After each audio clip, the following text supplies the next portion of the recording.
Tilea's Troubles, Part 136. The Battle of Palomtrina. A Battle Report. Palomtrina, Winter, 2004-5. For several days and nights, Arch-Lector Bernardo Ugolini had agonised over how to deal with the new and fearful threat. Of course, he had mustered the army immediately the danger was known, and had ordered it to march as soon as possible. It was undebatable that the enemy could not be allowed to approach the city.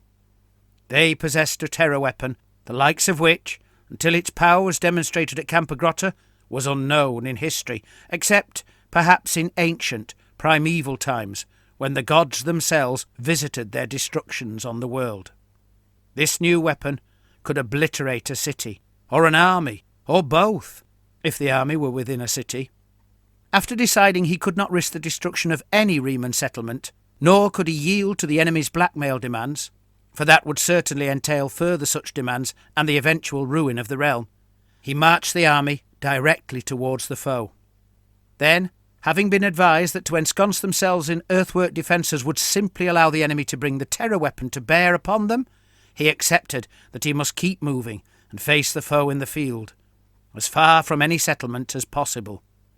So it was that as soon as the enemy force was espied, the Reman army deployed on the western hills of a valley several leagues east of Palomtrina. The maestro, Angelo da Leone, had convinced His Holiness Bernardo that they could not risk shooting at the terror weapon, for the damage so done might cause a cataclysmic explosion which would annihilate every living thing on the field of battle, as had likely happened at Campagrotta. Consequently, the army contained some rather unusual and irregular elements, hastily raised, in the form of several dock worker ogres armed with instruments for pushing the weapon over and wrecking its traction engine, and a volunteer force of citizen strongmen as a second smashing crew. By means of one or both of these companies, it was hoped the terror weapon could be halted and disabled without loosing its deadly grenado. Otherwise, the Reman force was composed of the realm's marching army and the standing force of Palomtrina, the latter being a company of well-drilled handgunners clothed in the colours of Remans. Bernardo himself rode with his herald, Fazio, and his secretary, Brother Duarte, and as the army deployed, he positioned himself close to the centre of the lines, directly behind the Palomtrinans. From there he watched, anxiously, as the foe deployed. Surprised to see that they possessed so many engines of war, he then assumed that this seer lord Erlac had a proclivity for such weapons, likely culminating in the development of the monstrosity which the enemy called its Doom Bombard. He was also surprised to see how few warriors they had, not that there was an absence of large regiments, but rather that he had expected many more, a veritable horde. Perhaps their need to conquer, then garrison both Ravola and Campagrotta, had stripped them of their traditional numbers. Most of the vermin warriors were massed upon the enemy's right, in the form of 3 large regimented bodies. The rightmost regiment were clad in yellow rags and iron armour, the front rank of which hosted several unusual-looking specimens, one in flowing robes and sporting a bloatedly tall hood, the other bearing an unwieldy profusion of sparkling blades. To their immediate right was a company of brute rats, one of which carried a palanquin, upon which rode a banner-bearing armoured chieftain. Out on the far right flank trundled a giant, wheeled engine of considerable complexity. Bernardo wondered whether the maestro had spotted the same. Any engineer of an enquiring mind would undoubtedly find such a machine as fascinating as it was terrifying, probably more so. Behind the yellow-liveried regiment was a collection of wagons and oxen, being the enemy's baggage train. This included a tall, flimsy and rather odd-looking contraption, which was unlikely to be a weapon, for then surely it would be part of the battle line, but rather something else entirely. Bernardo now recalled something like it being mentioned in the reports from his army scouts, trundling a little apart from the main force. When he had asked the maestro's opinion, the genius had simply answered that, without looking upon the machine himself, he could not offer any suggestions as to its purpose. What with Da Leone tending the cannons on the hill, it was doubtful that he could see it now. He was surprised to see that the Doom Bombard was not amongst the baggage, where he had expected it to be. To the yellow regiment's left were a skirmishing mob of leather-robed ratmen, sporting what appeared to be brass kettles of some kind on their backs, connected to their face masks by leather tubes. They carried brass globes in their clawed hands, which Bernardo assumed were grenados of some kind. Behind the grenadiers, atop a small hill, was a catapult, its leather-robed and hooded crew skittering about on flimsy platforms, preparing to lob whatever it was it lobbed. Further towards the enemy's centre marched the largest enemy regiment, carrying 2 banners, one a filthy rag adorned with skulls and shards of iron, the other a yellow sheet daubed with the Uomini Ratto's most common emblem. The warriors themselves were garbed in red and carried heavy-bladed spears. Perhaps imagined, Bernardo seemed to hear their chittering as they dressed their ranks and files. Closer still to the centre came the 3rd large body of ratmen, each and every one of whom was entirely enveloped in robes and masks of leather. Their presence confused Bernardo, for although 3 massive engines, warp lightning cannons, trundled beside them, the Doom Bombard was not one of them. By their garb he presumed these warriors to be what the scouts called the engine guard, always reported to be escorting the terror weapon. Yet here they marched as a fighting regiment in the line, their heavy robes surely now an unnecessary encumbrance. Behind them, arrayed upon the central hill, was a line of extraordinarily long-barrelled handgunners, 2 to each piece, with triangular purvasers set in front of each of them, duly employed as rests. Bernardo could only suppose that such extended barrels meant a greater range than ordinary handgunners, and perhaps more powerful shots. Next in line came 3 more of the enemy's engines, the cannons. Bernardo recognised these, for they had long been employed by the Uomini Ratto. Unlike his own artillery pieces, they fired not round shot, but burning streaks of lightning. At least 1, perhaps 2, seemed to be steam-powered, needing no draft animals or slaves, like the Maestro's steam tank. Beyond the 3 cannons, above and behind a swarm of rats, and on top of another rise in the ground, was a pack of giant rats being whipped into subservience by several ratmen at the rear. Further out was a massive mob of slaves, the only metal evident upon them being that of their heavy blades and the manacles at their wrists. Among those at the fore were what he presumed to be 3 commanders, one with a cleaver-like blade and a hooked hand dramatically held aloft, another waving a pistol of strange design. And there, behind the mob, upon the far flank of the enemy's line, was the terror weapon, unmistakable, with its huge pair of bombard barrels aiming perpendicularly upwards. Why put it there, where it is less protected? Bernardo asked himself. And why is its guard regiment elsewhere in the line? Then it occurred to him that the answer could be simple. It was still protected, but by the most expendable bodies, the slaves and the pack rats. Perhaps the foe believed that he and his soldiers would think it madness to approach it at all, considering the potential instability of the grenado it carried. And yet, to leave it entirely unprotected was not an option, which was why the scum of their army was given that duty. Annoyingly, he knew the dockyard ogres with their pushing poles were on the wrong flank of his army, but thankfully the smashing crew of burly citizen volunteers was not.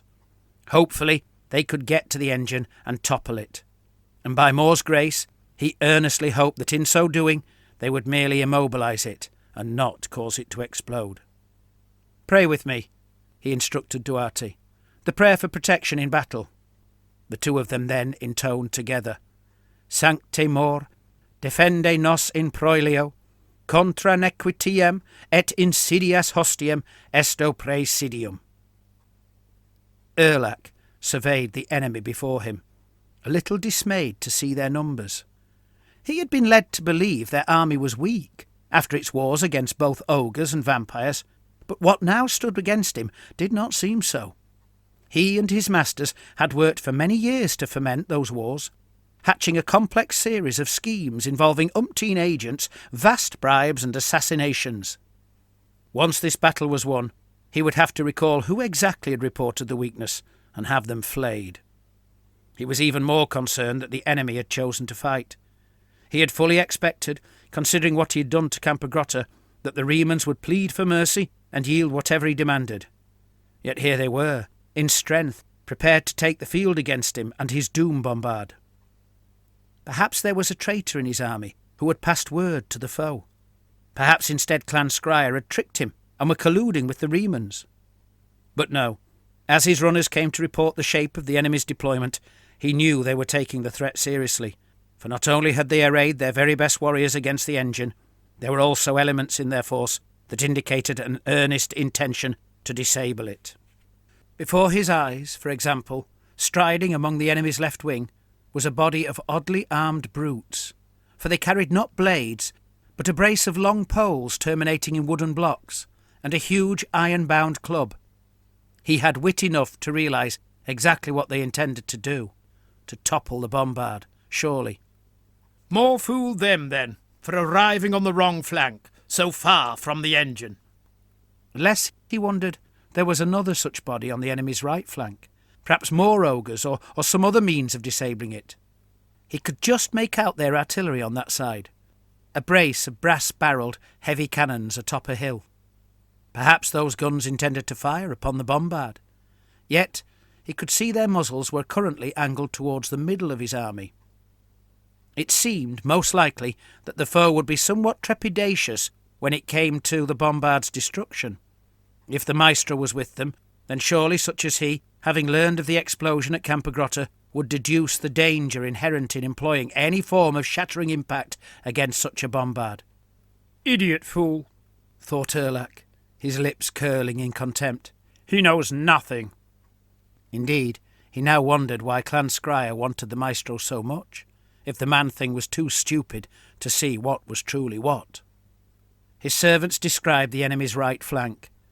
Furthermost out came the heavily armoured horsemen, the newly formed Knights of Moor, the Cavalieri Benedetti, which he had earlier received reports about.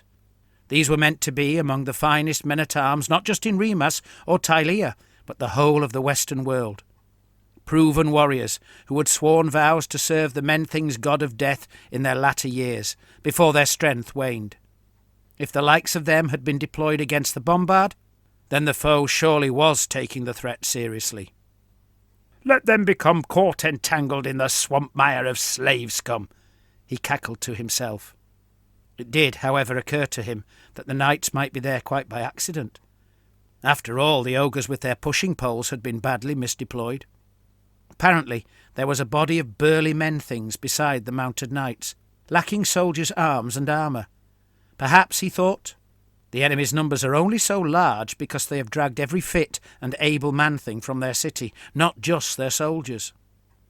They had skirmishing swordsmen on that flank too, apparently led by a cloth-clad priest. He sniggered when he heard this, for what prayers could be used against such cunning as his, against such lies as he was able to weave?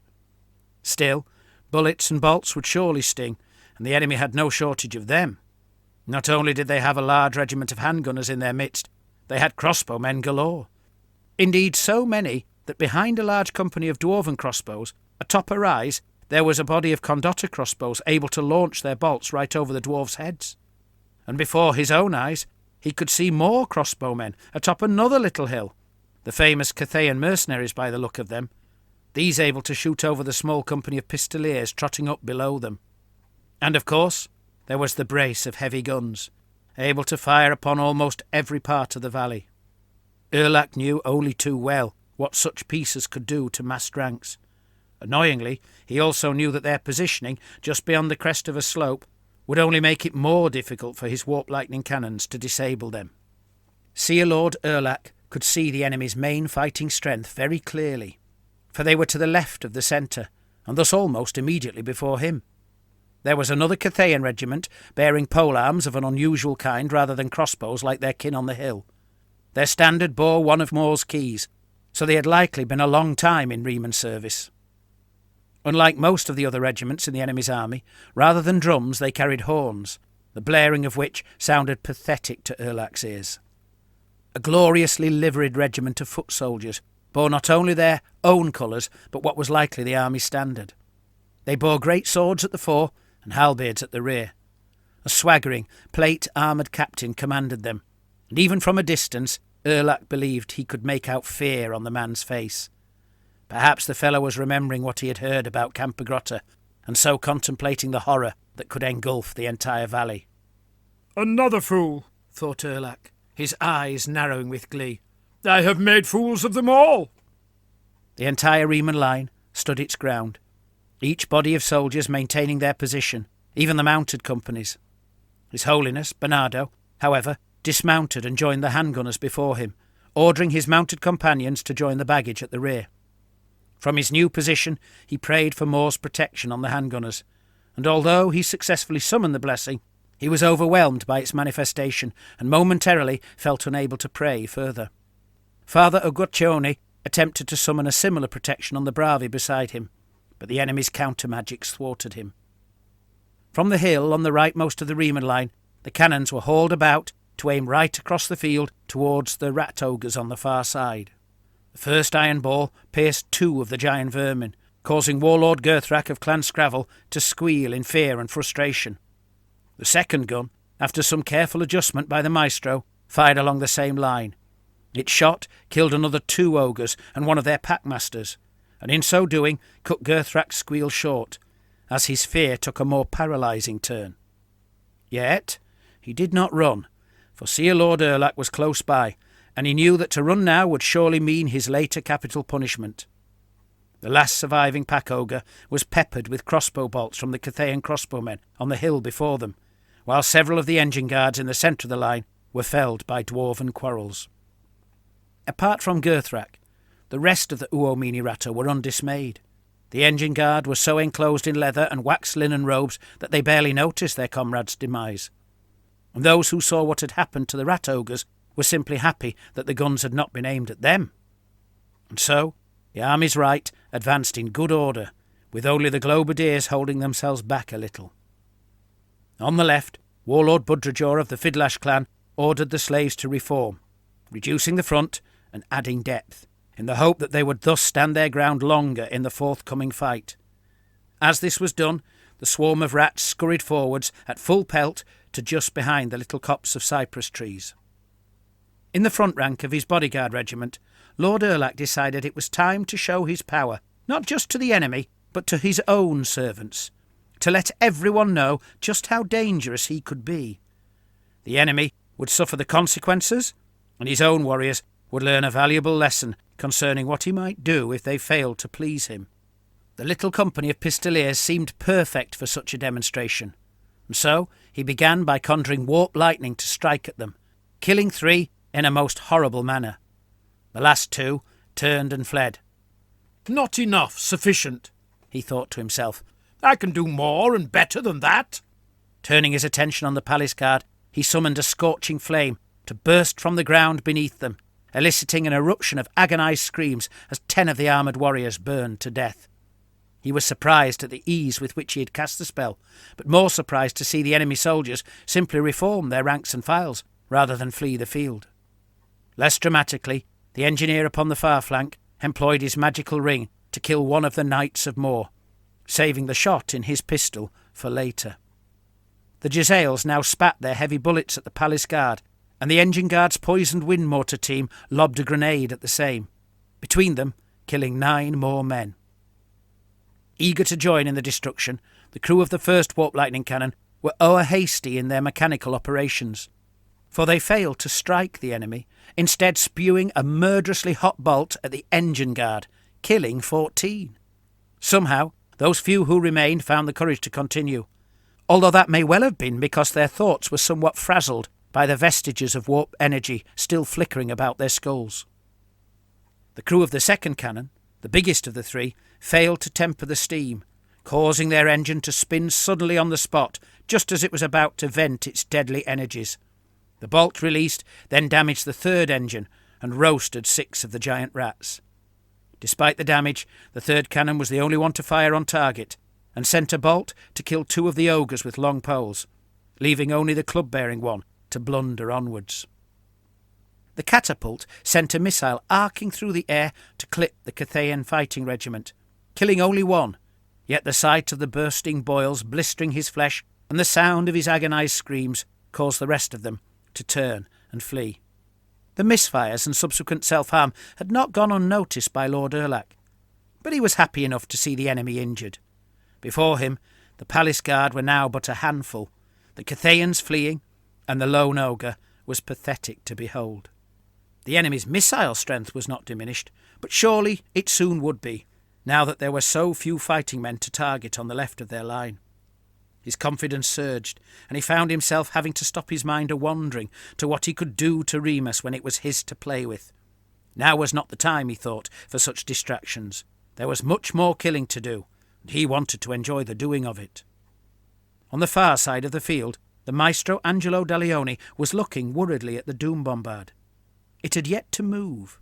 Its crew might not intend it to, for if it functioned as the last one was supposed to, and as the ratmen's threats had claimed, although in a letter he had not personally read, it did not need to move in order to kill almost everyone on the field of battle from both sides. From his hilltop vantage point, he had been able to watch the enemy's advance and the harm done to the Reman fighting regiments on the left of the line. Already 2 of the ogre dock guards had been killed, leaving only one to bring its brute strength to bear on the engine in a manner that would hopefully not cause a catastrophic explosion. The company of strongbowmen below him was still intact, but they faced a veritable verminous horde, and the mounted nobles at their side had already suffered a casualty, despite their steel carapaces. He was beginning to wonder if they might have to risk firing upon the bombard. This seemed an insane option, but if the alternative was to allow it to draw close to the city, then perhaps the sacrifice of the army was worth risking. Little did he know that the Archlector had been harbouring the same thoughts. Indeed, His Holiness was unwilling to stray too far from the guns in case he needed to give exactly such an order. As he fretted, he could see the Knights of Moor had now spurred their horses to advance directly towards the mob of ratmen between them and the bombard. The bravi swordsmen and the strong men moved up beside the knights, although as they all did so, they were surely unaware of the massive war engines that might be brought to bear upon them. The knights were secretly glad of the cypress trees, making their advance a little less obvious to the ratmen crews. Bernardo wanted to give what was left of his palace guard every chance they could of making a stand, and so cursed the yellow-clad regiment approaching them with Moor's caress, weakening them considerably, while the other Reman cleric, Father Ugoccione, successfully inflicted a similar but weaker curse on the huge mob of slave warriors out on the enemy's far left. He also threw a fireball at the swarm of rats drawing close, but so much of its heat was dissipated by the trees that only one rat perished. More disappointingly, he sensed the power sap entirely from the magical ring he had employed, and knew it would be of no use for the rest of the battle. From behind he heard the loud report of the cannons, as once again they took aim at the rat ogres. Warlord Gerthrak felt one shot pass within an inch of his head, and despite the shock of it, wondered whether his magical wards had actually saved him. Then the bone-breaker beneath him jolted and stumbled as the second shot glanced against it, breaking its arm and tearing the last of the pack ogres to pieces. This was more than enough for the warlord. He shrieked his command, yanked the lever attached to the control straps, and turned his mount around to begin his flight from this field and its damnable cannons. Erlac cared not a jot. The warlord had played his part by taking 4 shots from the enemy guns, allowing him and his bodyguard regiment to draw close unscathed.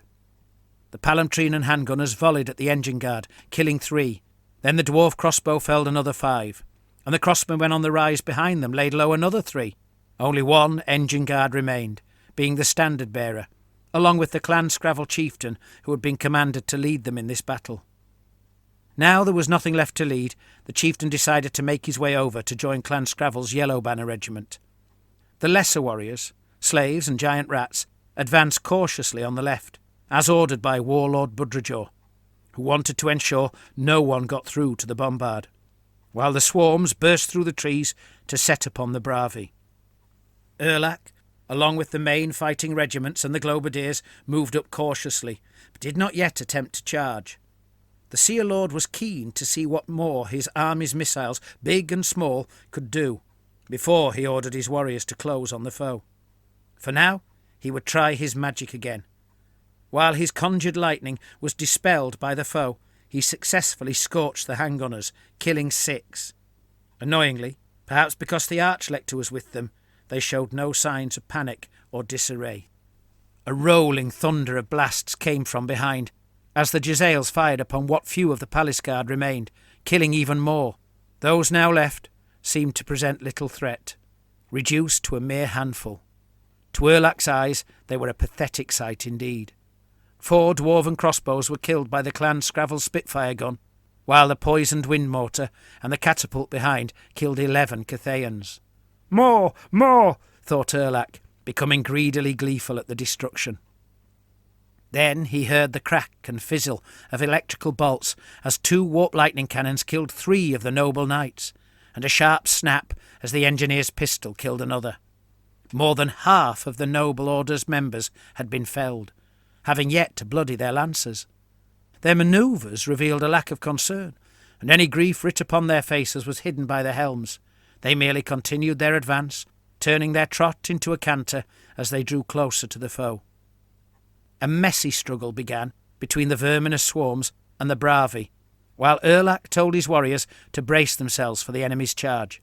Forgetting his natural caution, which had kept him alive for so many years, he felt carried along by events, and, on witnessing the death of so many foes, he craved a chance to claw at the enemy's flesh himself while some remained alive, as if he too were a youngling warrior. Ahead of Erlac, Captain Cyrus Ritchie knew this was his last chance to contribute anything to the battle, perhaps to do anything else at all in his life. For to hesitate now would surely mean that he and the last few palace guardsmen would perish to the enemy's magic and missiles. So he led a charge against the huge regiment of clanrats ahead. The captain himself did not know it, but the robed, grey-furred fellow in the front rank was the enemy's general. Upon receiving the charge, Seer Lord Erlac's enthusiasm for a fight immediately dissipated, as he found himself swallowed into a frantic, furious swirl of blades and claws. His thoughts turned quickly to how he could extricate himself.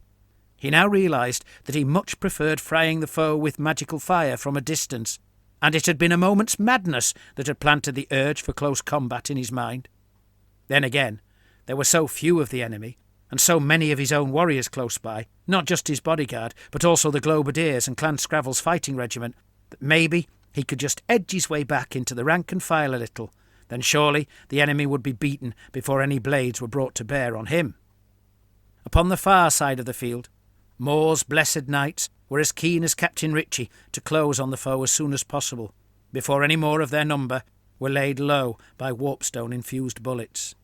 So they urged their steel-barded destriers to charge at the giant rats and their handlers, to begin skewering the scrabbling vermin as best they could. It became immediately obvious the bloody work was going to take some time, and their champion could not help but wonder if they had acted too hastily, considering the huge mob of slave warriors right by their side. Indeed, had he known exactly what the Uomini Ratto were like, he might also have feared what the war engines to his left might do to him and his companions, for it was doubtful they would balk at loosing their deadly bolts straight through their own warriors, if it also meant delivering harm to the foe. Unable, from his present position, to discern what was happening on the other side of the cypress trees, where the bombard was, and also concerned that should he need to give the desperate order to shoot upon the engine to his artillerymen, that his word might take a moment too long to reach them, Archlector Bernardo left the handgunners to make his way towards the cannons. Behind the knights, the strong men of Remas picked up their pace towards the enemy, nearly all their eyes fixed upon the bombard's bulk behind the enemy's slave regiment. Despite their proven strength as individuals, in feats of wrestling, lifting and the like, it seemed to many of them that it could be strength in numbers that was required on this field of combat, and the enemy certainly had the upper hand in that regard. On the other side of the lines, the reformed Cathayans marched back to retake their original position. The Remans' magical prayers had little effect, but the first cannon sent a ball to damage the flank of the middle machine in the enemy's battery of 3. Then the second's round shot punched the third engine so hard that it tumbled over to the side, the sight of which sent both the other engines and several of the Jezzails into flight. The engines would soon leave the field of battle, never to return. All 3 crossbow companies targeted Clan Scravel's Yellow Banner Regiment, felling 14 clan rats. While the bravi continued their messy slaughter of the swarming rats before them, the last few palace guards and the warehouse brute fought desperately against the massed ranks of the seer's bodyguard. Half a dozen clan rats perished in the first moments, including the strangely armed engineer, but such was their number that they barely noticed what had been done. Erlac noticed, however, especially as the ranks behind him were pushing forward so hard that he failed to force his way backwards and conceal himself among them. Steeling himself a moment longer, he conjured a scorching flame on the dwarven crossbows, killing 2. Then, using the last of the etheric winds he could bend to his will, he magically transported himself all the way to the baggage at the rear of the line, where his first act was to breathe a sigh of relief.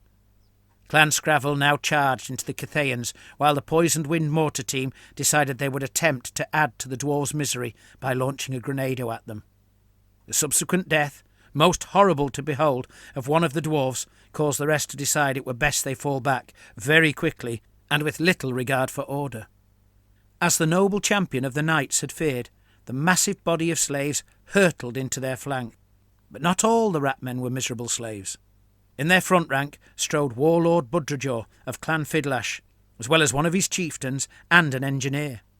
The warlord, unlike all those around him, had both skill and strength enough to slay one of the knights. But every other blow, bite and scratch delivered by either clan or giant rat failed to penetrate the knight's plate armour and barding. Several giant rats were hewn apart or crushed beneath iron-shod hooves.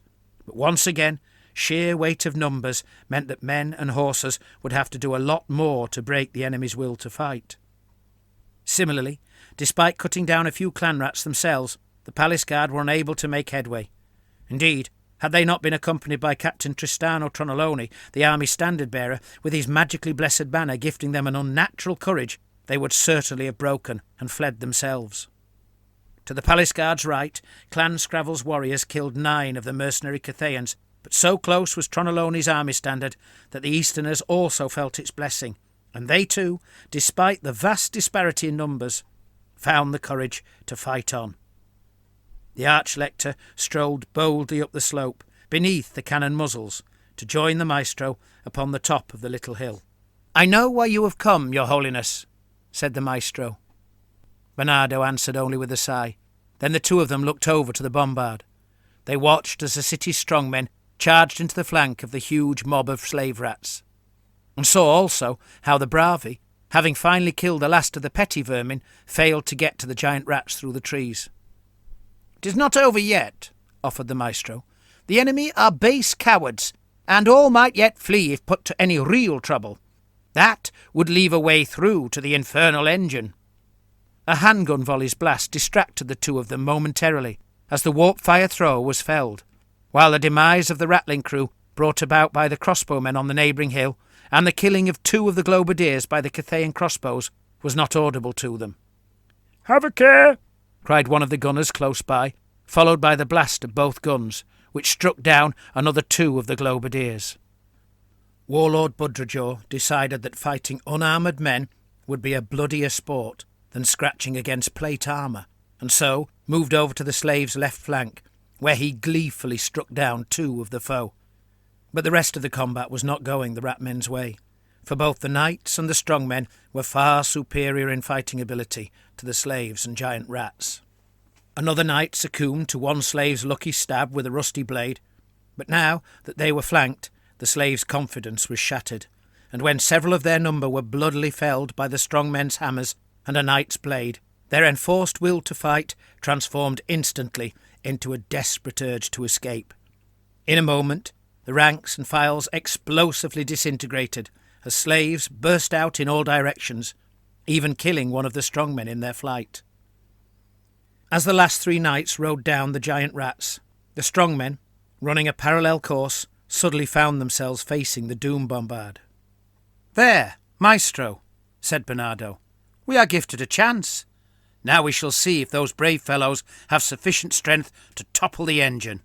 Dalione almost suggested that the Archlector might like to offer a prayer for success, but, sensibly, bit his tongue.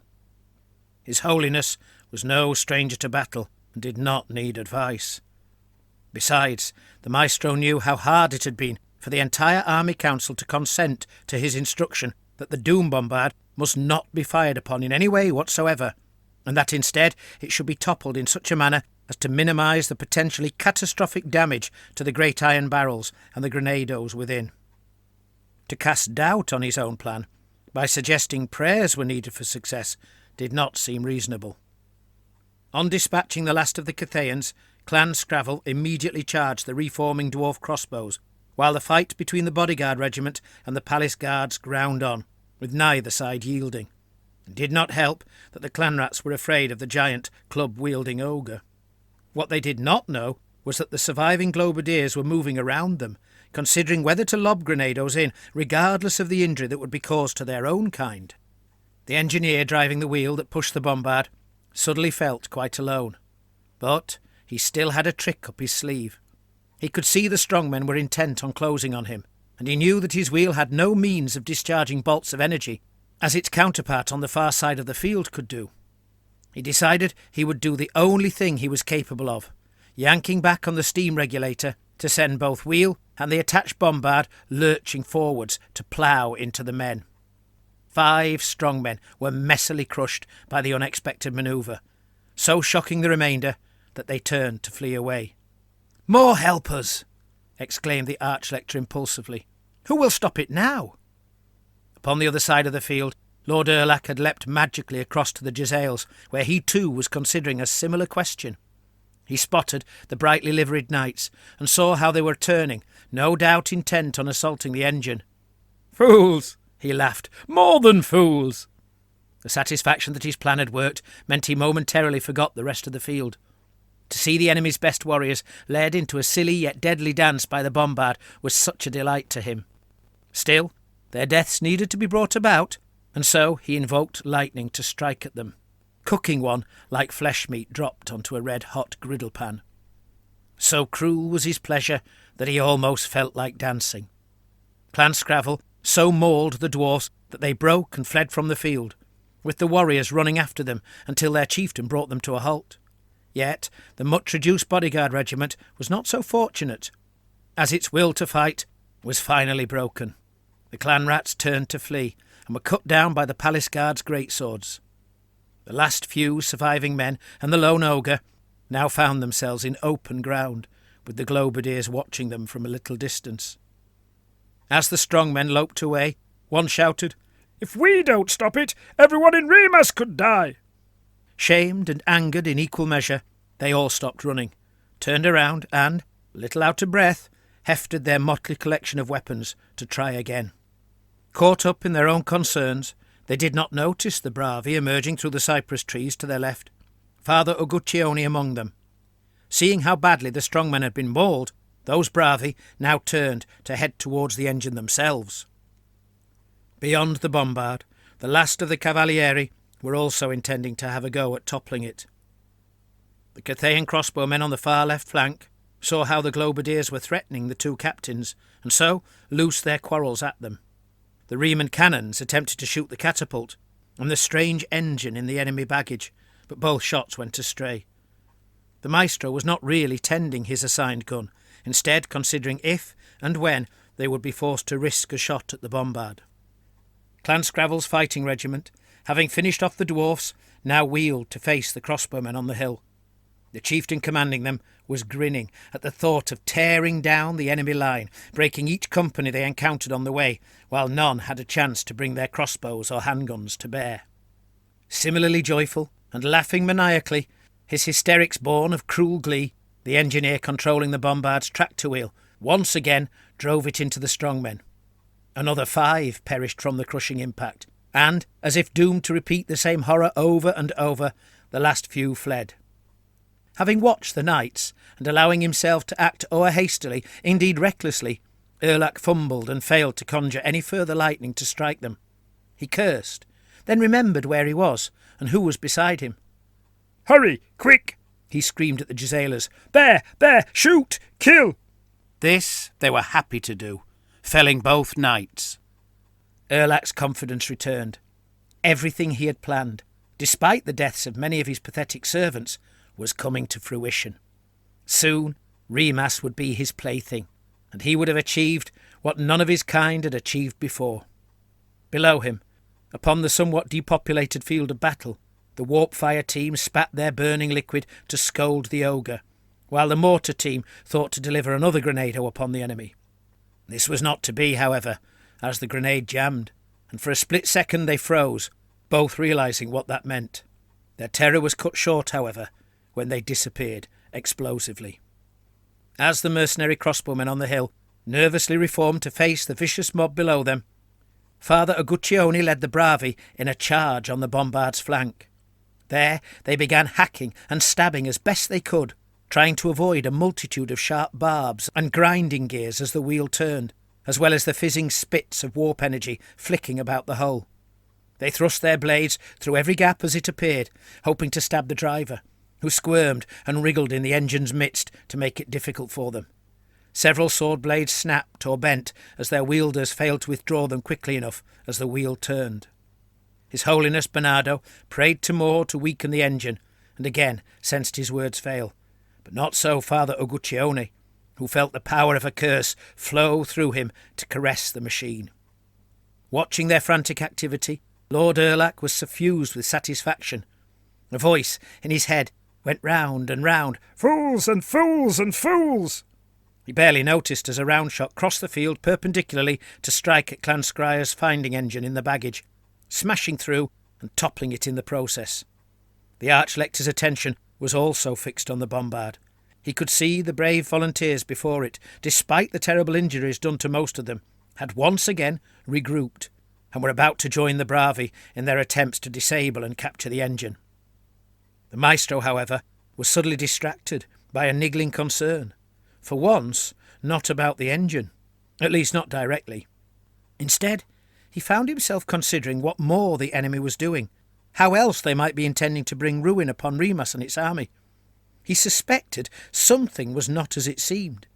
The engine had, at first, appeared to be strongly guarded by great numbers of the foe, yet now it was obvious that it was much less well protected than he had thought. All the enemy's real fighting regiments had arrayed upon the other, far flank of the army, while the weakly armed mobs near the engine had been fairly easily broken.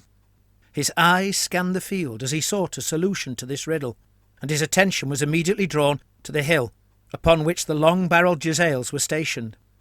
In their midst was a robed fellow, fair dancing with delight, despite obviously watching the Bombard's demise himself. Suspecting the silhouetted figure to be the Seer Lord Erlac, mentioned by the Archlector, he could make little sense of the enemy's actions. Perhaps, he mused, he was mistaken, and the ratman was hopping about in fury. Whatever the answer, he pointed the fellow out to the gunners, and as they hauled the piece about to aim, he considered the distance, wind, and the mathematics of the parabolic trajectory of the ball, then adjusted the coins accordingly. He might not have solved the riddle, but it was damned if he would miss the chance to kill the enemy commander. He made one final adjustment, and took a last chance to ensure the Seer Lord still occupied the same spot. Then he nodded to the master gunner, who blew upon the burning matchcord in his short linstock, then lowered it onto the powder-filled vent. The shot flew exactly as the Maestro intended. Erlac was mid-thought, reckoning how soon Clan Scrabble could roll up the enemy's line and victory would be his, when he noticed the flash of the enemy cannon, and something growing larger as it sped towards him. Reflexively, his hand reached up towards the protective amulet upon a chain around his neck. It never got there, for he was torn in two by the round shot. Despite Erlac's own distraction, in general, the Uomini Ratto are known for their keen senses and quick reactions. Within 2 moments, nearly all of those remaining knew what had happened, and not a one of them had any intention of fighting on in a spirit of revenge or honour. Clan Scrabble's ranks and files disintegrated as they transformed into a frantic mob, while elsewhere what few ratmen were still on their feet snuck away as hastily as they could, seeking concealment as they attempted to put distance between them and the Remans. "Now," declared De Leone to the Archlector, as if it were the end of a stage play rather than a battle of life and death, "let's have a proper look at this Doom Bombard." And off he strode down the hill.